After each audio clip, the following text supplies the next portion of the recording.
बच्चों, आज हम लोग क्लास 12th एनसीईआरटी का दूसरा चैप्टर बायो में पढ़ेंगे, जिसका नाम है sexual reproduction in flowering plant. Sexual reproduction in flowering plant हम पढ़ने जा रहे हैं।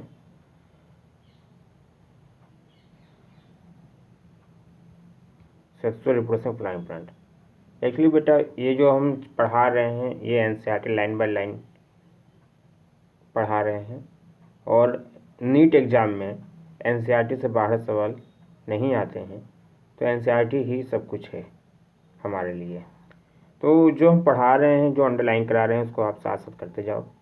जो पहला पैराग्राफ है, पहले पैराग्राफ में क्या अंडरलाइन करना है वो हम बताते हैं आपको। पहला पॉइंट ये अंडरलाइन कर लो, all flowering plants show sexual reproduction. इसका मतलब जितने भी फ्लावरिंग प्लांट हैं वो सभी सेक्सुअल रिप्रोडक्शन शो करते हैं। तो एक चीज़ जानना कि सेक्सुअल रिप्रोडक्शन को पहचानने का एकमात्र जो तरीका है वो ये है कि अगर फर्टिलाइजेशन हो रहा है तो कहेंगे सेक्सुअल रिप्रोडक्शन। मतलब अगर मेल गैमीट फीमेल गैमीट के साथ मिल करके जायगोट बना दे तो इसको हम कहते हैं सिंगेमी या फर्टिलाइजेशन। तो अगर ऐसा हो रहा है, गैमीट का आपस में फ्यूजन हो रहा है, मेल गैमीट और फीमेल गैमीट का, तो हम उसको कहते हैं फर्टिलाइजेशन। तो इसका मतलब जितने भी सेक्सुअल रिप्रोडक्शन होते हैं उनमें फर्टिलाइजेशन होना बहुत ज़रूरी है। अब ऊपर देखें, अब दूसरे पैराग्राफ में आ जाते हैं। Flower a fascinating organ of angiosperm. तो कभी कभी सवाल पूछ दे कि फ्लावर क्या है। फ्लावर क्या है, तो हम कहते हैं कि फ्लावर एक मॉडिफाइड शूट है। फ्लावर शूट का मॉडिफिकेशन है, ठीक है। फ्लावर मॉडिफाइड क्या है, शूट है। शूट का मॉडिफिकेशन है फ्लावर, ठीक है। शूट का मॉडिफिकेशन है फ्लावर। तो फ्लावर और ह्यूमन बीइंग का आपस में जो रिलेशन रहा है बेटा, सदियों से रहा है। मतलब हम फ्लावर की मदद से अपने इमोशंस को भी एक्सप्रेस कर पाते हैं, अपने कल्चरल वैल्यूज़ को भी एक्सप्रेस कर पाते हैं। कोई धार्मिक या सामाजिक काम हो रहा हो, वहाँ पर भी फूलों का बहुत ही इम्पोर्टेंस देखने को मिलता है। हम लव को, अफेक्शन को, हैप्पीनेस को, सभी चीज़ों को हम फ्लावर से एक्सप्रेस करते हैं। मतलब फूल हमारे जीवन में एक बहुत ही महत्वपूर्ण स्थान रखते हैं। अब बेटा थोड़ा एनसीईआरटी समझने के लिए, हल्का सा हमको एनसीईआरटी के कुछ टर्म्स को और अच्छे से जानने के लिए मैंने इसी पीडीएफ में कुछ हैंड रिटन अपने नोट्स को ऐड किया है, जिससे कि एनसीईआरटी को समझना और भी आसान हो जाएगा। तो उसको देखते हैं। देखो बेटा, इसमें 2-3 टर्म हमको जानना बहुत ज़रूरी है। एक जिसको हम बोलते हैं गैमेटोफाइट। तो याद रखना, गैमेटोफाइट बेटा हैप्लॉयड होता है। गैमेटोफाइट हैप्लॉयड होता है, ठीक है। और जो मेन प्लांट बॉडी होता है एल्गी का, फंजाई का और ब्रायोफाइट का, एल्गी, फंजाई और ब्रायोफाइट का जो प्लांट बॉडी है वो किससे मिलकर बना है, गैमेटोफाइट से। इसका मतलब तुम ये कह सकते हो कि एल्गी, फंजाई और ब्रायोफाइट जो हैं, एल्गी, फंजाई और ब्रायोफाइट जो हैं, इनकी प्लांट बॉडी चूँकि गैमेटोफाइट है इसलिए ये हैप्लॉयड होंगे। और वहीं पर टेरिडोफाइट, जिम्नोस्पर्म, एंजियोस्पर्म का जो मेन प्लांट बॉडी होता है उसको हम स्पोरोफाइट बोलते हैं। उसको हम स्पोरोफाइट बोल रहे हैं। मतलब स्पोरोफाइट क्या होगा बेटा, डिप्लॉयड होगा। गैमेटोफाइट क्या होगा, हैप्लॉयड होगा। स्पोरोफाइट किससे मिलेगा, टेरिडोफाइट में, जिम्नोस्पर्म में, एंजियोस्पर्म में। एल्गी में, फंजाई में, लोअर प्लांट्स में हमको मिलता है गैमेटोफाइट, जो कि हैप्लॉयड होता है। देखो बेटा, प्लांट बॉडी जो होता है उसका, जब लोअर प्लांट हम पढ़ रहे थे तो हमने देखा था कि छोटे छोटे प्लांट जो लोअर प्लांट होते हैं वहाँ हमको रूट, स्टेम और लीफ क्लियर विजिबल नहीं होता था। लेकिन टेरिडोफाइट से प्लांट का डिफ्रेंसिएशन हमको देखने को मिला। मतलब प्लांट रूट में, स्टेम में, लीफ में क्लियरली हम देखते चले गए। इसका मतलब सबसे पहले प्लांट का जो डिफ्रेंसिएशन शुरू हुआ वो टेरिडोफाइट से शुरू हुआ। मतलब प्लांट बॉडी रूट स्टेम और लीफ में सबसे पहले किस ग्रुप ऑफ प्लांट में देखने को मिला? टेरिडोफाइट में। ठीक है, फिर जिम्नोस्पर्म एंजियोस्पर्म सभी में हमको रूट स्टेम और लीफ देखने को मिलता चला गया। अब हम रिप्रोडक्टिव ऑर्गन की बात करते हैं दी, तो टेरिडोफाइट में जो रिप्रोडक्टिव ऑर्गन होता है, टेरिडोफाइट में जो रिप्रोडक्टिव ऑर्गन होता है वो कौन होता है? जिम्नोस्पर्म में कौन होता है? और एंजियोस्पर्म में फ्लावर होता है।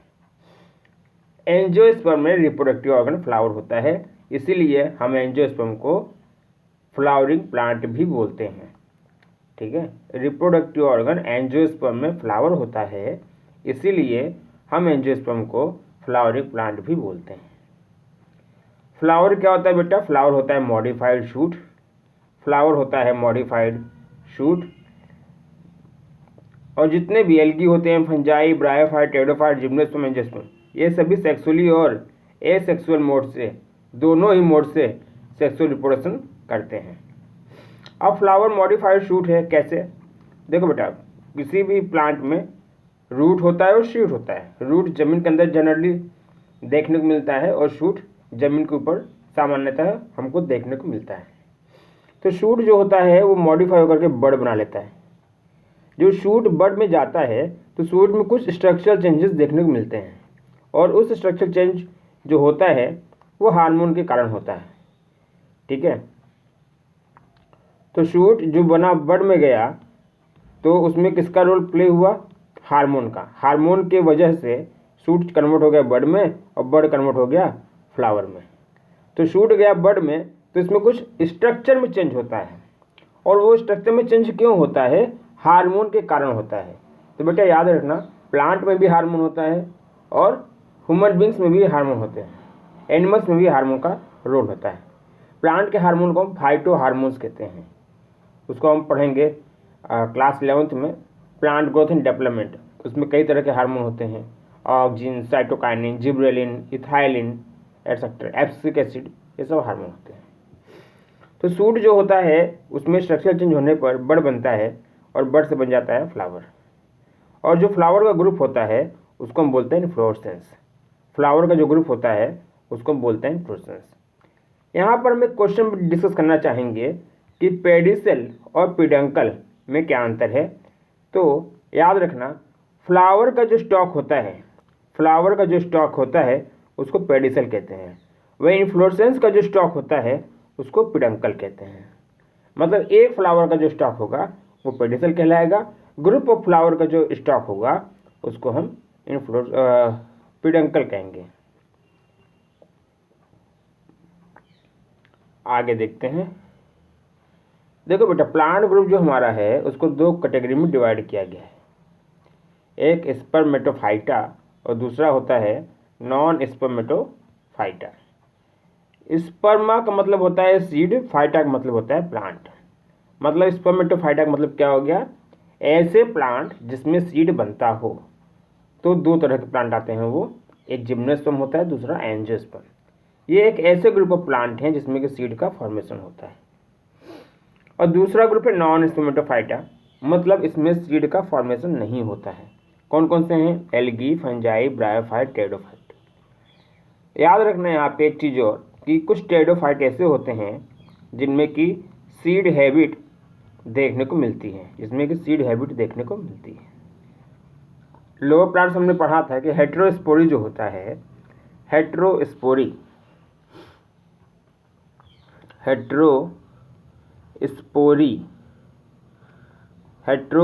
जो होता है ये एक तरीके से सीड हैबिट का प्रिकर्सर माना जाता है, हेटेरोस्पोरी।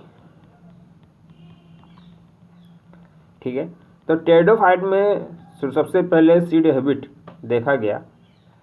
अब देखो, स्पर्मेटोफाइटा जो होता है उनको हम दो कैटेगरी में डिवाइड करते हैं, जिम्नोस्पर्म, दूसरा एंजियोस्पर्म। जिम्नोस्पर्म में बेटा, जिम्नोस का मतलब होता है नेकेड और स्पर्म का मतलब होता है सीड। मतलब जिम्नोस्पर्म वो प्लांट होते हैं जिनमें सीड तो होता है लेकिन वो सीड कैसा होता है, नेकेड होता है, मतलब कवरिंग सीड में नहीं होती। वहीं पर एंजियोस्पर्म की बात करें तो एंजियोस्पर्म में सीड होता है, कवरिंग के साथ होता है, मतलब कवर्ड सीड को कहते हैं हम। कवर्ड सीड जो होता है पाए के समझाएगा, वो पाया जाता है बेटा एंजियोस्पर्म में। अब फ्लावर देखो, फ्लावर के दो तरह के पार्ट होते हैं, पार्ट्स ऑफ फ्लावर हम देखने जा रहे हैं। फ्लावर के बेटा दो तरह के पार्ट हैं, एक जिसको हम बोलते हैं मेन पार्ट, दूसरा होता है एक्सेसरी पार्ट। मेन पार्ट का मतलब इनका मेन रोल होता है रिप्रोडक्शन में, सेक्सुअल रिप्रोडक्शन में। तो मेन पार्ट में दो पार्ट आ जाएंगे, एक एंड्रोसियम, दूसरा गायनोसियम। एंड्रोसियम को हम मेल रिप्रोडक्टिव ऑर्गन कहते हैं, गायनोसियम को फीमेल रिप्रोडक्टिव ऑर्गन बोलते हैं। एक्सेसरी पार्ट में आ जाता है कैलिक्स और कोरोला, कैलिक्स और कोरोला आता है, ठीक है। अगर किसी भी फ्लावर में मेन पार्ट पूरे हैं और एक्सेसरी पार्ट, मतलब मेन पार्ट और एक्सेसरी पार्ट दोनों प्रेजेंट हों तो उसको बोलते हैं कंप्लीट फ्लावर, ठीक है। तो कहते हैं उसको कंप्लीट फ्लावर। अगर किसी भी प्लांट में, किसी भी प्लांट के फ्लावर में यदि मेन पार्ट के साथ साथ एक्सेसरी पार्ट भी होता है तो उसको कहते हैं कंप्लीट फ्लावर। मतलब कंप्लीट फ्लावर का मतलब ये हो गया कि एंड्रोसियम, गायनोसियम, कैलिक्स, करोला सब प्रेजेंट होगा। और इसमें से यदि एक भी एब्सेंट हो गया तो, इसमें से यदि एक भी एब्सेंट हो गया तो कहलाएगा वो इनकम्प्लीट फ्लावर, इनकम्प्लीट फ्लावर कहेंगे उसको। देखो बेटा, जो गायनोसियम होता है ये हेल्प करता है फ्रूट, या इसी से बनता है फ्रूट, ये फ्रूट फॉर्मेशन करवाता है। और फ्रूट फॉर्मेशन में एंड्रोसियम, कैलिक्स और कोरोला अपना रोल प्ले करते हैं। इनका भी मदद लिया जाता है जब भी फ्रूट बनना होता है। जैसे एंड्रोसियम जो है, एंड्रोसियम जो होता है आपका, गायनोसियम में फीमेल गैमेट मिलेगा, एंड्रोसियम मेल गैमेट, दोनों फ्यूज हो जाएंगे, दोनों फ्यूज हो जाएंगे तो जायगोट बनेगा, उससे एम्ब्रियो बन जाता है। कैलिक्स आपका ग्रीन होता है, कोरोला पिटल्स जो कि पॉलिनेशन में हेल्प करता है क्योंकि कलरफुल होता है वो। फ्रूट का मतलब क्या होता है जान जाओ तो, फ्रूट हम ripened ovary, ripened ovary, ripened ovary को हम बोलते हैं फ्रूट, राइपेंड ओवरी को बोलते हैं फ्रूट। थोड़ा सा इन्फ्लोरेसेंस के बारे में भी जान जाए, एक्चुअली ये क्लास 11th का ही है लेकिन हमको जानना पड़ेगा थोड़ा सा। देखो बेटा, मेन इन्फ्लोरेसेंस को हम दो कैटेगरी में डिवाइड कर रहे हैं, एक रेसिमोस, दूसरा साइमोस। रेसिमोस के केस में क्या होता है कि फ्लावर टिप पर नहीं होता, फ्लावर जो है टिप पर नहीं होता, इसीलिए इसमें जो है कि फ्लावर के बनने के बाद भी हाइट लगातार बढ़ती रहती है, ठीक है। फ्लावर यदि प्लांट में आ भी गया फिर भी हाइट प्लांट की बढ़ती रहती है। लेकिन साइमोस में फ्लावर टिप पर आ जाने के कारण फर्दर ग्रोथ हाइट में नहीं होती, बस यही एक अंतर है, इसको आप जानिए। अब आते हैं हम स्ट्रक्चर ऑफ फ्लावर एनसीईआरटी के ऊपर। तो एनसीईआरटी में फिगर बनाया गया है, फिगर को ध्यान से देखो, फिगर को आप ध्यान से देखिए। तो ये आपका एंथर है और ये फिलामेंट है।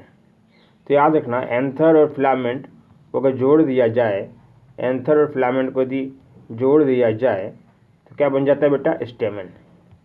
क्या बन जाता है, स्टेमन, ठीक है। एंथर और फिलामेंट को यदि हम जोड़ देते हैं तो क्या बन जाता है, स्टेमन। और स्टेमन जो है क्या है बेटा, यूनिट है, किसका, एंड्रोसियम का। मतलब अगर ग्रुप ऑफ स्टेमन, बहुत सारे स्टेमन का ग्रुप मिल गया हमको, ठीक है, ग्रुप ऑफ स्टेमन, स्टेमन का अगर ग्रुप मिल जाता है तो उसको क्या बोलते हैं, एंड्रोसियम, ठीक है। स्टेमन का जो ग्रुप है उसको हम एंड्रोसियम बोलते हैं। इसका मतलब तुम ये कह सकते हो कि एंड्रोसियम का यूनिट क्या है, स्टेमन है। तो एंथर और फिलामेंट मिल करके बना लेते हैं बेटा, एंथर और फिलामेंट मिल करके बना लेते हैं स्टेमन, और ग्रुप ऑफ स्टेमन कहलाता है एंड्रोसियम। मतलब स्टेमेन जो है एंड्रोसियम का एक यूनिट हो गया। और दूसरी बात यह है कि देखो, एंड्रोसियम आपका मेल रिप्रोडक्टिव ऑर्गन भी होता है। तो फीमेल रिप्रोडक्टिव ऑर्गन की बात करें तो कहलाता है गायनोसियम। और उसके कितने पार्ट होते हैं? एक स्टिग्मा हो गया, स्टाइल और ओवरी। तीसरा हो गया ओवरी।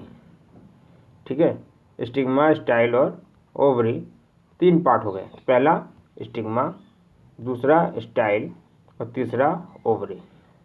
ठीक है, स्टिग्मा, स्टाइल और ओवरी 3 पार्ट हो गए। ये डायग्रामेटिक रिप्रेजेंटेशन है।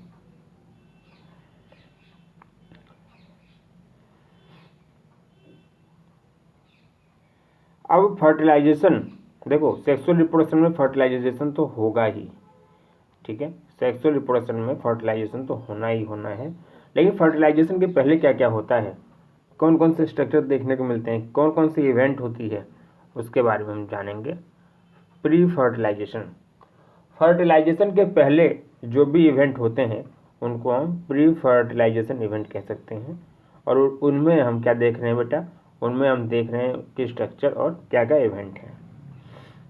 ठीक है, अब एक चीज़ बात जान जाना, अगर किसी भी प्लांट में तुमको फ्लावर दिखना शुरू हो जाता है, किसी भी प्लांट में यदि फ्लावर निकलने शुरू हो जाते हैं, इसका मतलब ये है कि अब फ्लावर वेजिटेटिव फेज से रिप्रोडक्टिव फेज में आ रहा है।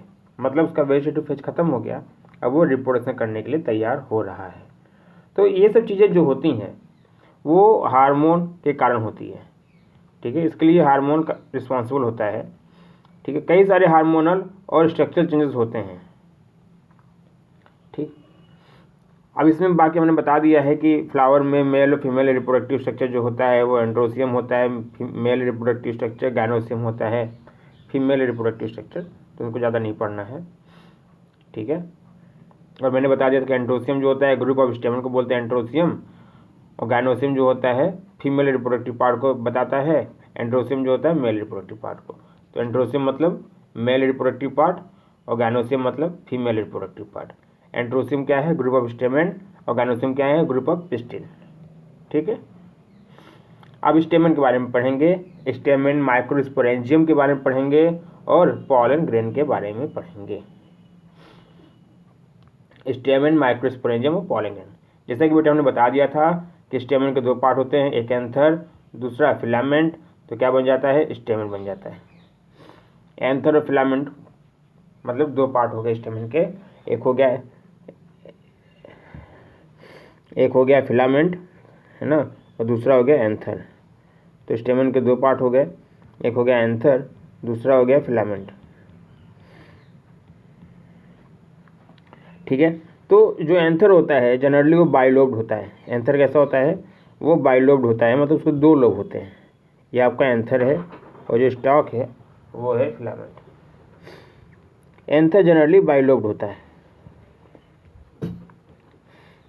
अब देखो, अब ये जो फिलामेंट है, जो प्रॉक्सिमल एंड है फिलामेंट का, जो प्रॉक्सिमल एंड है फिलामेंट का,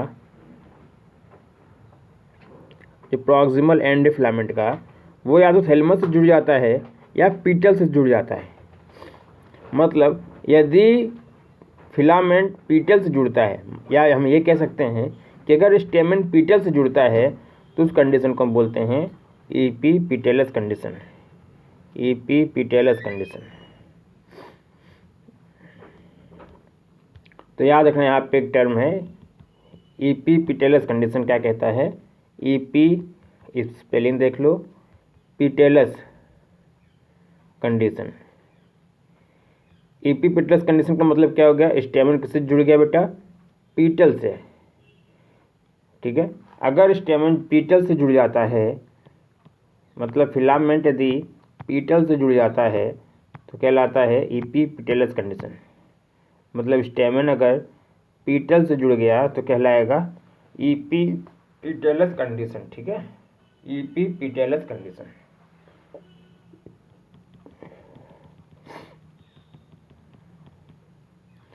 अब देखो, जो एंथर होता है बाइलोब होगा, 2 लोब होते हैं। ठीक है, एंथर कैसा होगा? बाइलोब होगा। एंथर होता है बाइलोब्ड, और एक लोब में कितने थीका होते हैं? 2। ठीक है, तो एंथर बाइलोब्ड और डाइथिकस, मतलब एंथर में 2 लोब होगा, एक ये दिख रहा है लोब, पीछे दिख रहा है लोब, ये 2, और एक लोब में 2 थीका होंगे। ठीक है, 2 थीकस होंगे, इसका मतलब 2 लोब है तो कितना थीकस हो जाएगा? 4, टेट्राथीकस। ठीक है, टेट्राथीकस। क्लियर है बात? तो एंथर जो होता है बाइलोब्ड होता है, और एक लोब में 2 थीकस होते हैं, मतलब डाइथिकस होता है। इसका मतलब तुम ये कह सकते हो 2 लोब है तो कितना थीकस? 4 थीकस। अगर हम एंथर को बाइलोब्ड एंथर को, ये हमारा बाइलोब्ड एंथर है, इसका ट्रांसफर सेक्शन देखें। ट्रांसफर सेक्शन का मतलब परपेंडिकुलर काटो, उसको परपेंडिकुलर काटो तो हमको क्या दिखता है?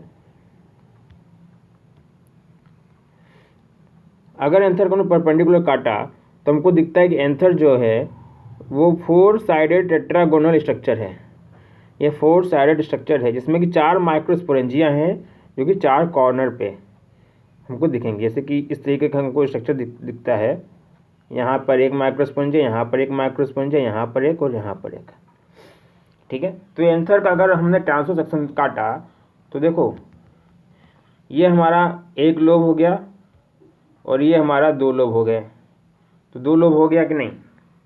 और एक लोब में कितने थीकास हो गए या कितने स्पोरेंजिया हो गए? एक लोब में एक ए स्पोरेंजिया हो गया और एक ए स्पोरेंजिया हो गया। दूसरे लोब में एक ए स्पोरेंजिया हो गया, एक ये स्पोरेंजिया हो गया। इसका मतलब कह सकते हो कि एंथर में 2 लोब हो गए और एक लोब में 2 स्पोरेंजिया हो गया, मतलब टोटल 4 स्पोरेंजिया हो गया। इसीलिए हम एंथर को क्या बोलते हैं? Bilobed tetra sporangiate. तो एंथर को हम क्या बोलते हैं बेटा? बाइलोब्ड टेट्रा स्पोरेंजिएट, क्योंकि 4 स्पोरेंजिया है। अब क्योंकि उस स्पोरेंजिया में माइक्रोस्पोर बनता है इसलिए उसको हम माइक्रोस्पोरेंजिया कहते हैं। तो एंथर के बारे में क्या लिखोगे? Anther is bilobed tetra sporangiate. Anther is bilobed and tetra sporangiate. Anther is bilobed and tetra sporangiate. तो लिख लो, एंथर क्या है? बाइलोब्ड है, बाइलोब्ड मतलब 2 लोब होते हैं, और टेट्रा स्पोरेंजिएट है, टेट्रा स्पोरेंजिएट, स्पोरेंजिएट।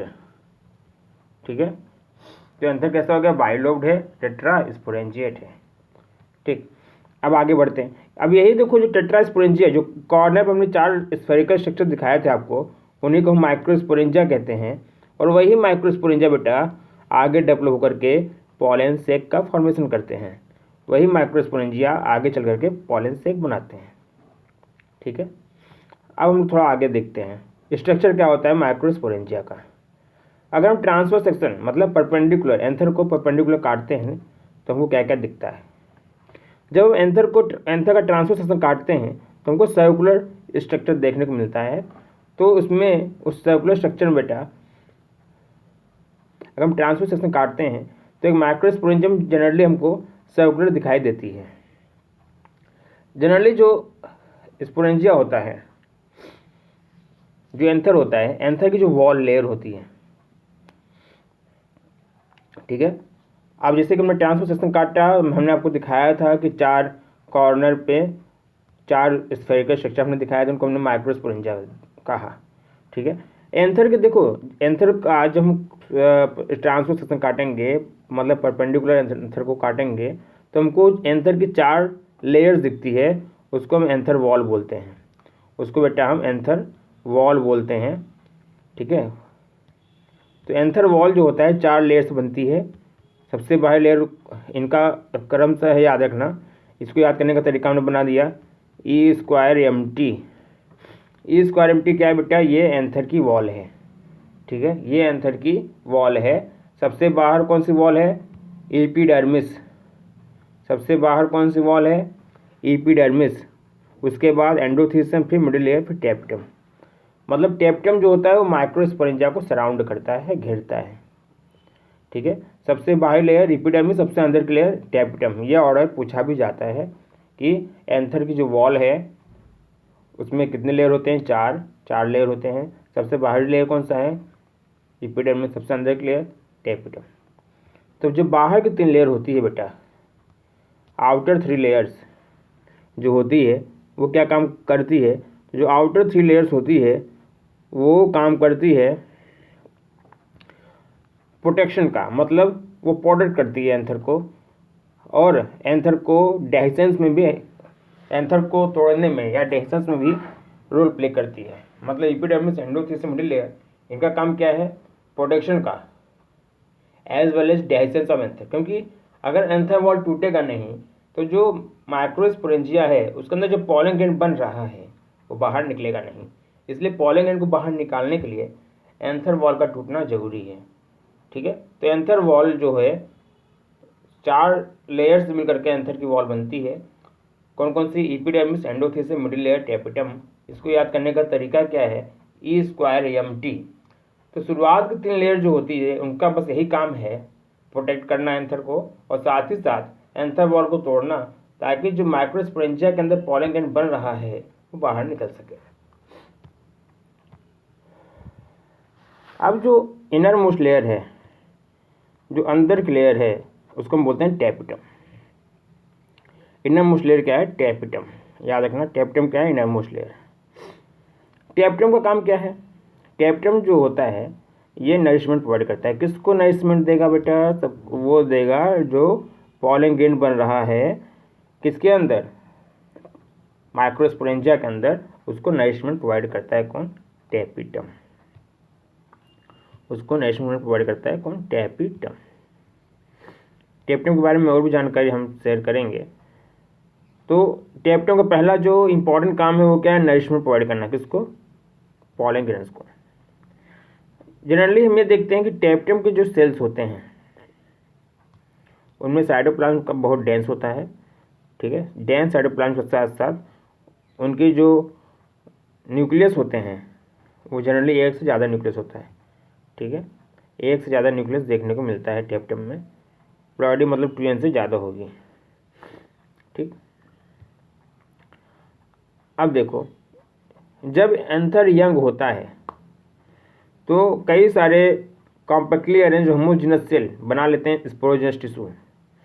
मतलब ये कह सकते हो कि जो हमारा माइक्रोस्पोरेंजिया है, माइक्रोस्पोरेंजिया जो है उसके अंदर कौन सा टिश्यू पाया जा रहा है, स्पोरोजेनस टिश्यू।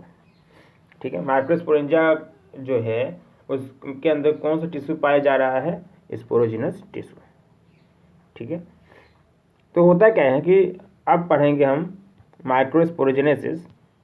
माइक्रोस्पोरोजेनेसिस का मतलब क्या होता है बेटा, माइक्रोस्पोर मदर सेल से, माइक्रोस्पोर मदर सेल से, माइक्रोस्पोर मदर सेल को हम एमएमसी से दिखा रहे हैं ना, एमएमसी। ठीक है, माइक्रोस्पोर मदर सेल। तो माइक्रोस्पोर मदर सेल की जो प्लॉइडी होती है वो 2n होती है। अब इस माइक्रोस्पोर मदर सेल में हो गया मियोसिस, तो बन जाता है क्या, माइक्रोस्पोर। तो बन जाता है माइक्रोस्पोर। इसका मतलब कि माइक्रोस्पोर मदर सेल से जो माइक्रोस्पोर बनता है इसी प्रोसेस को हम बोल देते हैं माइक्रोस्पोरोजेनेसिस।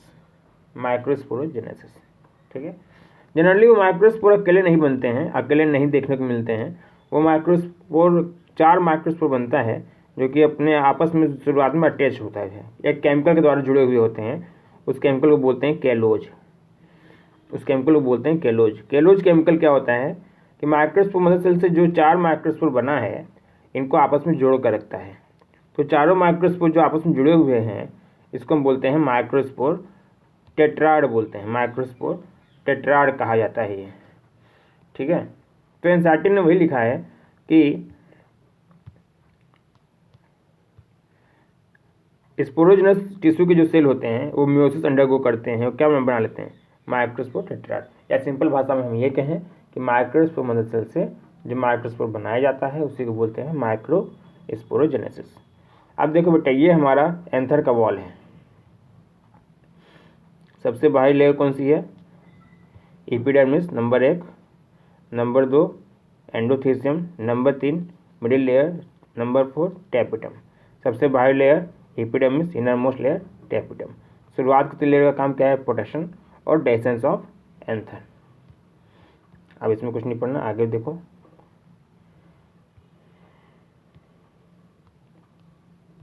अब बोल रहा है कि as is each cell of the sporogenous tissue is capable of giving rise to microspore tetrad.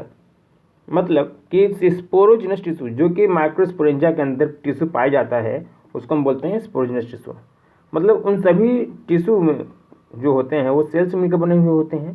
तो बोल रहा है कि जो स्पोरोजेनस टिश्यू का प्रत्येक सेल है उसके अंदर इतनी कैपेबिलिटी है कि वो माइक्रोस्पोर टेट्राड को बना सके। इसका मतलब कि स्पोरोजेनस टिश्यू का जो सेल है उसको हम माइक्रोस्पोर मदर सेल कह सकते हैं। मतलब उसी को हम पोटेंशियल पॉलन या उसी को हम माइक्रोस्पोर मदर सेल कह सकते हैं। मतलब each one is potential pollen या माइक्रोस्पोर मदर सेल। मतलब बेटा समझ लो कि जैसे हमने जब स्ट्रक्चर एंथोवर्क बता रहे थे तो कॉर्नर पे हम एक राउंडेड स्ट्रक्चर बनाए थे, 4 राउंडेड स्ट्रक्चर 4 कॉर्नर पे बनाए थे और उसको हमने माइक्रोस्पोरेंजिया कहा। तो माइक्रोस्पोरेंजिया के अंदर क्या भरा हुआ है? स्पोरोजेनस टिश्यू भरा हुआ है। अब टिश्यू है मतलब सेल से मिलकर बना हुआ होगा। तो एनसीईआरटी वही लिखता है कि जो स्पोरोजेनस टिश्यू के जो सेल हैं वो सभी सेल जो हैं वो एक माइक्रोस्पोर मदर सेल की तरह बिहेव कर सकते हैं। मतलब वो माइक्रोस्पोर मदर सेल उनको हम कह सकते हैं। तो उन्होंने डेफिनेशन दे दिया कि माइक्रोस्पोर मदर सेल को हम पॉलन मदर सेल भी बोल सकते हैं क्योंकि पॉलन ग्रेन ही बनता है अल्टीमेटली। तो माइक्रोस्पोर का बनना किससे? माइक्रोस्पोर मदर सेल से या पॉलन मदर सेल से। ठीक है, process of formation of microspore from pollen mother cell और microspore mother cell through meiosis is called microsporogenesis. और हमने बता दिया था जो माइक्रोस्पोर बनते हैं जनरली वो संख्या में 4 बनते हैं और वो माइक्रोस्पोर आपस में जुड़े हुए होते हैं। ठीक है, और उनको हम क्या बोलते हैं? Microspore tetrad. और कौन सा केमिकल उनको जोड़ कर रखता है? उस केमिकल का नाम क्या है बताओ? कैलोज। कैलोज केमिकल जो होता है उन चारों माइक्रोस्पोर को आपस में जोड़कर रखता है। ठीक है, अब देखो अब क्या बोल रहा है कि माइक्रोस्पोर आपस में जुड़े हुए होते हैं कैलोज के द्वारा और उस स्ट्रक्चर को हम माइक्रोस्पोर टेट्राड बोलते हैं। अब जब कैलोज ने इन सभी को जोड़ कर रखा हुआ है तो जब एंथर मैच्योर होता है, डिहाइड्रेट होता है, तो एक एंजाइम होता है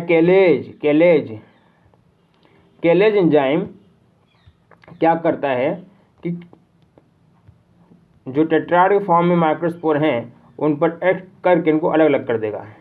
तो मतलब माइक्रोस्पोर फ्री हो गए। तो ये जो माइक्रोस्पोर फ्री हो जाते हैं तो इन्हीं को हम बोल देते हैं पॉलन ग्रेन। इन्हीं को हम क्या बोल देते हैं? Pollen grain. मतलब कहने का ये है कि अगर टेट्राड के फॉर्म में पाए जा रहे हैं तो माइक्रोस्पोर कहेंगे इनको हम, लेकिन अगर टेट्राड से अलग हो जाते हैं तो इन्हीं को हम बोल देते हैं पॉलन ग्रेन। ठीक है, जब माइक्रोस्पोर टेट्राड मैच्योर हो गया, डिहाइड्रेट होकर के माइक्रोस्पोर अलग अलग हो जाते हैं, तब उन माइक्रोस्पोर को हम क्या बोल देते हैं? Pollen grain. ठीक है, तो यही अंतर होता है माइक्रोस्पोर और पॉलन ग्रेन में। माइक्रोस्पोर कब कहोगे? जब टेट्राड के फॉर्म में पाए जाएंगे।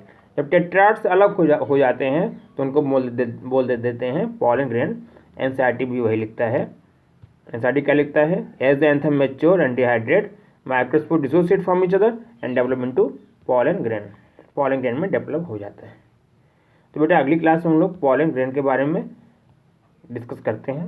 पॉलन ग्रेन एक्चुअली थोड़ा सा जान जाओ क्या है। पॉलन ग्रेन बेटा मेल गैमेटोफाइट को रिप्रेजेंट करता है, याद रखना। डायरेक्ट सवाल पूछा जाता है नीट में, डायरेक्ट सवाल आता है नीट के एग्जाम में कि मेल गैमेटोफाइट किसको बोलते हैं? तो याद रखना मेल गैमेटोफाइट होता है पॉलन ग्रेन। मेल गैमेटोफाइट क्या होता है? पॉलन ग्रेन होता है।